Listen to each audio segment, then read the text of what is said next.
Hey there. Let's talk about tutoring as a side hustle. If you're a beginner teacher to tutoring, that is. Um, so the first step is you want to choose your focus, and you want this to be something that you feel comfortable with, that you feel like you have experience in, something that you don't have to go out and learn something brand new for. Really think about your strengths, what lights you up, what you enjoy doing, as well as what is in demand in your area, and try to find a happy medium for that, while also offering things that you have experience in. I was an elementary music teacher, so most of what I would offer around tutoring would have to do with that, and not something that was, totally unrelated, like from, I don't know, a mathematics, specific field, unless I had an interest in that, and knowledge, and you get the idea. Next, you want to decide some of the logistics of how you want to offer your tutoring services. So, for example, do you want to work online, or do you want to be in person, or maybe a combination? If you struggle with, loud noises as a distraction, you might want to consider things like, wearing headphones, earbuds. You'll want to be very clear with yourself and the families that you work with, or your clients that you work with, about the length of your session. And then, if you're working with younger kids, you would want to offer shorter sessions. And similarly, if you yourself are low on energy, keep that all in mind. And, maybe 30 minutes is a better place to start than an hour. You'll want to have some kind of a paperwork, a document that explains to your families your policies about missing a session, that kind of thing, or, arriving tardy. And then just be firm in your boundaries, so that you, again, can protect your own energy. When it comes to picking your rates, it's normal to feel kind of nervous if, this isn't something that you've had to do before, and you don't really have any idea of even a ballpark of where to start. I would recommend looking at other online groups in your area, or searching different internet forums to get some ideas of what people are currently charging in your area. And then perhaps, put your rate somewhere in the middle of, the low to the high end. It's just up to you and what you think the market is like.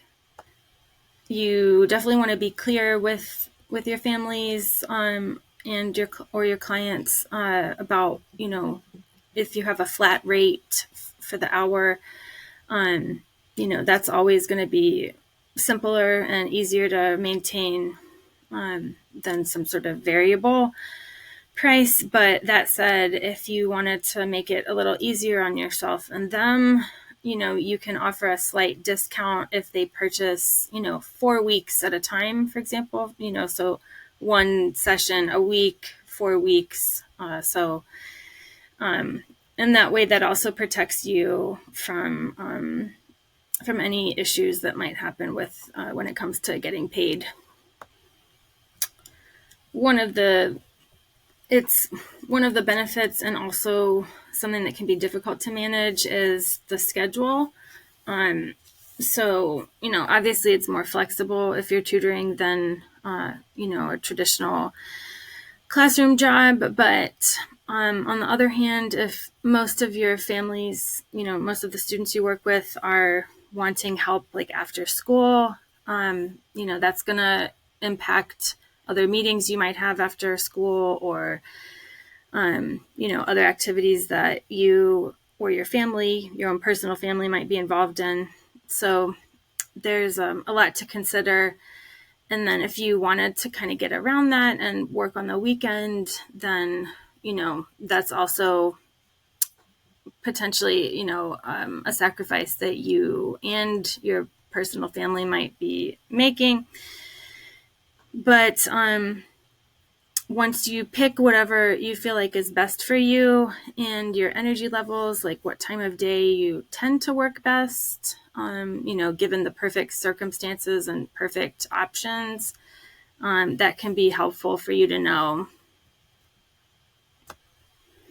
So once you've brainstormed and determined some of those basics, it's time to start finding your first students. You do want to check in with your admin and, your district or wherever you're working to make sure that there's no issues with you offering tutoring services, for example, on site, like after school, that kind of thing. Some districts might frown upon that, so that's just something you want to get cleared up beforehand. But, you can start with people that already know you, either families from school, again, if you're allowed to do that, maybe your coworkers, they might know people who are looking for some extra tutoring support in specific subjects, or your neighbors, or, any kind of organizations that you might already be part of.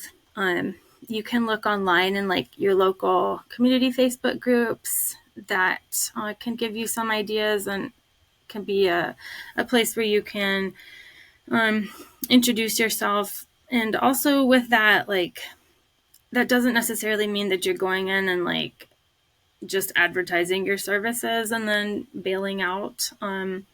So, you can become active in that group and to be helpful in that group to really start to build those relationships. You want to have a script, planned out and something that you practice ahead of time so that you have a clear elevator pitch that you can use to describe what you offer. Because the more clear you can describe it, the easier people are going to be able to understand it. So you could say, you're a fifth grade teacher. You offer one-on-one sessions for 30 or 60 minutes for grades 3 through 5, after schools or after school hours, from, 3 to 5 p.m. on Tuesdays and Thursdays, and then, Saturday mornings at 10 a.m. And, something like that. And then, put it on them to message you if they're interested. Something you want to try to avoid is, turning this into like what feels like a second job. So you want to try to keep it somehow aligned to what you're already offering, and find ways to use that same content in a slightly different setting. And then again, especially if you have ADHD, for example, and if any of your students are neurodivergent, having a simple structure that you adhere to can help both of you to feel calm and safe, like you know what to expect, and it'll help you kind of be able to plan ahead a little bit. And you can develop a little template for yourself that you can use to kind of stick to, and have a few games that work for like a warm-up and some sort of icebreaker type get to know you game, or a fun warm-up game, your activity, any kind of assessment that you're doing that day, a wrap-up, reflection. Again, you want to make your policies crystal clear. Again, remembering that families are overwhelmed and short on time, as well, as you probably already know from being a teacher. They will probably need multiple reminders about everything. So just, knowing that ahead of time and anticipating that. But to protect your own time and energy and financial health, you want to be very clear ahead of time about, what is your policy if they cancel less than 24 hours ahead of time. Are you going to try to reschedule them as a common courtesy, or that kind of thing? That's something that you're going to need to work out ahead of time. And then it might also be helpful for them to know like the best way to reach you, or your preferred manner of contact. Texting for a lot of people is easier than emailing, and certainly preferable to phone calls. So just letting them know that ahead of time, that can help both of you to decrease some stress. So some general things to think about safety and professionalism. So even though, you're not, when you're tutoring, you're not in, a traditional school setting or a classroom setting, you are still the teacher in the room, the adult in the room. And, even if you are tutoring other adults, you need to hold yourself to a high standard. You need to be trustworthy. You need to be timely. You need to follow through on what you say you're going to do. And and so some other general things to think about is like, using a secure, if you're online, talking to your tech team ahead of time and make sure that you're permitted to use certain platforms, making sure that they're encrypted or password protected, that kind of thing. And, keeping it professional just as you would any other time, but,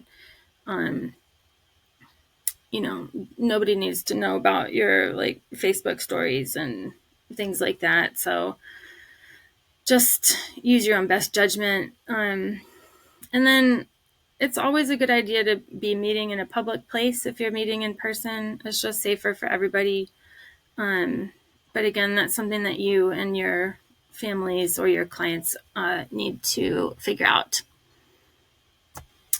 An example structure for you to think about. So beforehand, you want to arrive, whether it's online or in person, you want to arrive early, like 15 minutes, 10 minutes early, so that you have that buffer time to get yourself organized and get everything ready. I would recommend setting a timer on your wristwatch with a haptic input so that you can, for example, in 15-minute increments, so that you can, keep that in mind as you're going through your lesson, your session, so that you don't take too long on one part or the other.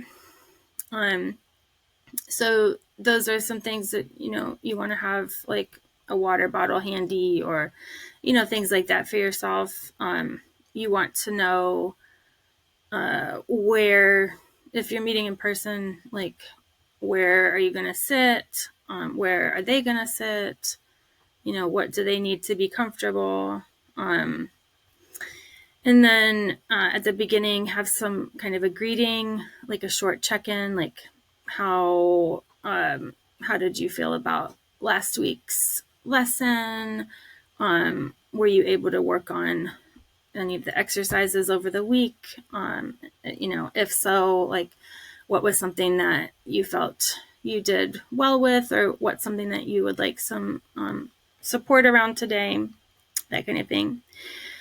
And then depending on if you're offering, an hour long session, you might want to consider having a small break in the middle for your benefit and their benefit. Even if it's a 5-minute or 10-minute stretch break, that can be really nice. And then just like you've probably learned in your regular teaching job, you want your feedback to be timely and specific, and you want it to be based on facts and not judgment. So, and then you want to recognize effort as opposed to only recognizing, a number or a score or that kind of thing. without being patronizing. You want to really let them know that like you're really witnessing how hard they're working, and that kind of thing. That can be very motivating. At the end of the session, you want to review what you did that day and talk briefly about what you're going to do next time, and review with them if there's any homework, what you're expecting them to do. And then you could have like a little pad of paper ready that you always use to like jot down a couple of notes for them and or their families to help everybody know like what's expected for the next week. Or you can follow up with them on email or however you determine to do that. So let's say, and I'm just throwing this number out there, I really don't know how much you would be charging in your area, but let's say you're charging $35 an hour. So if you're meeting with them once a week, it's going to end up being about $140 per month. And so, depending on your budget and things, that could be something that you could use to like pay your power bill or pay your gas, pay for some groceries, because we all know those are expensive right now. So it can be helpful for you and your own personal motivation to know ahead of time, okay, I'm going to be making about this much per month, and like this is what I'm going to be able to do with that money. Even if it's, one bill, I mean, that's still like a big support, a big help you're doing for yourself and your personal family if you have one that you're also trying to support. And then finally, you probably, if you're like me, are, acutely aware of things that are more difficult or challenging for yourself. And you might also sometimes forget about all of the great experience you have and talent and knowledge, which are extremely important strengths that you offer. So if you know that you tend to run late, for example, I mean, I'm just throwing that out there. Nobody runs late that I know of. But, that can be something that you are going to be tending to run late. So put some accountability in place for yourself, like talk to a friend, accountability buddy, your family, and set multiple reminders, like multiple alarms on multiple devices, so that you really are like leaving earlier or getting ready on the computer earlier than you feel like you need to. So, developing things like that are like strategies to help you stay on top of things can be really good. So for example, if you're going to be online, like again, trying to be online no later than 10 minutes beforehand, so that your brain has a chance to kind of settle in and remember, oh yeah, we were doing this last time, and I said we were going to do this today, because neurodivergent brains are very context specific. So it can take, a couple minutes, like once you're back in your office or once you're back in that library space that you're meeting, for those details to start clicking again. And so you want to give yourself that time to let all those things happen. And, without beating yourself up, you do want to hold yourself to a high standard. I mean, this is a professional service that you're offering, and you want this business to grow, this side hustle to grow. And so, just doing your best to stay consistent and timely will really make a difference. So I hope this helped, and come back and check out the pillar post on best side hustles for teachers, especially if you have ADHD or autism or other neurodivergence, and check out the other supporting posts along the way. All right, take care. Bye.